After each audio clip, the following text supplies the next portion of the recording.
जय श्री राम मेरे प्यारे प्यारे हिंदू भाइयों। आज हम आपको बताएंगे कि भगवान परशुराम ने क्यों किया था क्षत्रियों का संहार। भगवान परशुराम एक विष्णु भगवान के छठे अवतार माने जाते हैं। भगवान परशुराम के बारे में प्रसिद्ध पौराणिक कथा के अनुसार उन्होंने तत्कालीन निरंकुश क्षत्रियों का 21वां संहार किया। भगवान परशुराम ने आखिर ऐसा क्यों किया, इसके बारे में हम आपको एक रोचक पुराण कथा सुनाएंगे और इसके बारे में बताएंगे कि भगवान परशुराम ने क्षत्रियों का संहार क्यों किया।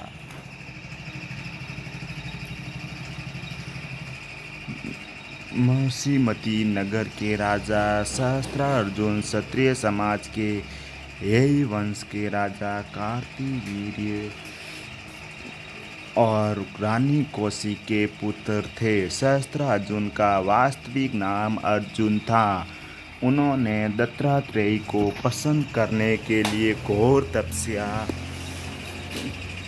की और उसकी तपस्या से प्रसन्न होकर उसे वरदान मांगने को कहा। उसने दत्तात्रेय से 10,000 हाथों का आशीर्वाद प्राप्त किया।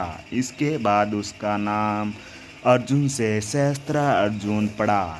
इस सहस्त्रार्जुन और राजा कार्तिवीर्य के पुत्र होने के कारण उसे कार्तिवीर्य सहस्त्रार्जुन भी कहा जाता है। महर्षि सम्राट सहस्त्रार्जुन अपने घमंड से चूर होकर धर्मों की सभी सीमाओं को लांघ चुका था। उसके अत्याचार व अनाचार से जनता त्रस्त हो चुकी थी। वेद पुराण और धार्मिक ग्रंथों को मिथ्या बताकर ब्राह्मण का अपमान करना, ऋषियों के आश्रम को नष्ट करना, उनका अकारण वध करना, निरीह प्रजा पर निरंतर अत्याचार करना, यहाँ तक कि उसने अपने मनोरंजन के लिए मंद में चूर होकर अबला स्त्रियों के अस्तित्व को भी नष्ट करना शुरू कर दिया। एक बार सहस्त्रार्जुन अपनी पूरी सेना के साथ झाड़ के जंगलों से पार करता हुआ ऋषि जमदग्नि के आश्रम में विश्राम करने के लिए पहुंचा। महर्षि जमदग्नि ने सहस्त्रार्जुन को अपना मेहमान समझकर स्वागत सत्कार करने में कोई कसर नहीं छोड़ी। कहते हैं महर्षि जमदग्नि के पास देवराज इंद्र से प्राप्त दिव्य गुणों वाली कामधेनु नामक एक अद्भुत गाय थी। महर्षि ने उसे गाय की मदद से कुछ ही पलों में देखते ही देखते पूरी सेना के भोजन का प्रबंधन कर दिया। कामधेनु के ऐसे विलक्षण गुणों को देखकर सहस्त्रार्जुन को किसी के आगे अपना राजसी सुख कम लगने लगा। उसके मन में ऐसी अद्भुत गाय को पाने की लालसा जागी और वह लालची हो गया। उसने ऋषि जमदग्नि से कामधेनु को मांगा, किंतु ऋषि जमदग्नि ने कामधेनु को आश्रम के प्रबंधन और जीवन के भरण पोषण का एकमात्र जरिया बताकर कामधेनु को उसे इनकार कर दिया। इस पर सहस्त्रार्जुन ने क्रोधित होकर ऋषि जमदग्नि के आश्रम को उजाड़ दिया और कामधेनु को ले जाने लगा। तभी कामधेनु सहस्त्रार्जुन के हाथों से छूटकर स्वर्ग की ओर चली गई। जब परशुराम अपने आश्रम पहुंचे तथा उनकी माता रेणुका ने उन्हें सारी बात विस्तार पूर्वक बताई। परशुराम माता पिता के अपमान और आश्रम को तहस नहस देखकर आवेशित हो गए और पराक्रमी परशुराम ने उसी वक्त दुराचारी सहस्त्रार्जुन और उसकी सेना का विनाश करने का संकल्प लिया। परशुराम अपने परशु शस्त्र को साथ लेकर सहस्त्रार्जुन के नगर मस्तिपुरी पहुँचे, जहाँ सहस्त्रार्जुन और परशुराम का युद्ध हुआ, किंतु परशुराम के प्रचंड बल के आगे सहस्त्रार्जुन बौना साबित हुआ। भगवान परशुराम ने दुष्ट सहस्त्रार्जुन की हजारों भुजाओं और धड़ परशुराम से काट कर उसका वध किया।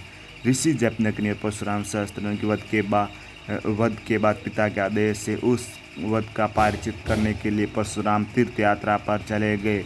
तब मौका पाकर सहस्त्रार्जुनों के पुत्रों ने अपने सहयोगी क्षत्रियों की मदद से तपस्या रत महर्षि जमदग्नि और उसके ही आश्रम में सिर काट कर उनका वध कर दिया। सहस्त्रार्जुन पुत्रों ने आश्रम के सभी ऋषियों का वध करते हुए आश्रम को जला डाला। माता रेणुका ने सहायतावश पुत्र परशुराम को विलाप स्वरूप में पुकारा। जब परशुराम माता की पुकार सुनकर आश्रम पहुँचे तो माता को विलाप करते देख माता के समीप ही पिता का कटासर उनके शरीर पर 21 घाव थे। यह घाव परशुराम को बहुत क्रोधित हुए और उन्होंने शपथ ली कि यही वंश का ही सर्वनाश कर देंगे, बल्कि उसके सहयोगी समस्त क्षत्रियों वंशों का 21वां संहार कर भूमि को क्षत्रिय विहीन कर देंगे। पुराणों में उल्लेख श्री परशुराम ने अपने संकल्पों को पूरा किया। पुराणों में उल्लेख है कि भगवान परशुराम ने 21 बार पृथ्वी को क्षत्रियों से विहीन करके उनके रक्त से समस्त पंचक क्षेत्र के 5 सरोवर को भरकर अपने संकल्प को पूरा किया। और पुराणों में यह भी कहा जाता है कि महर्षि ऋचिक ने स्वयं प्रकट होकर भगवान परशुराम को ऐसा घोर करने से रोका था। तब जाकर ऋषि किसी तरह क्षत्रियों के विनाश भूलोक पर रुका और तत्पश्चात भगवान परशुराम ने अपने पुत्रों के श्राद्ध क्रिया की और उनके आज्ञा अनुसार अश्वमेध यज्ञ और विश्वजित यज्ञ किया। और परशुराम की जय।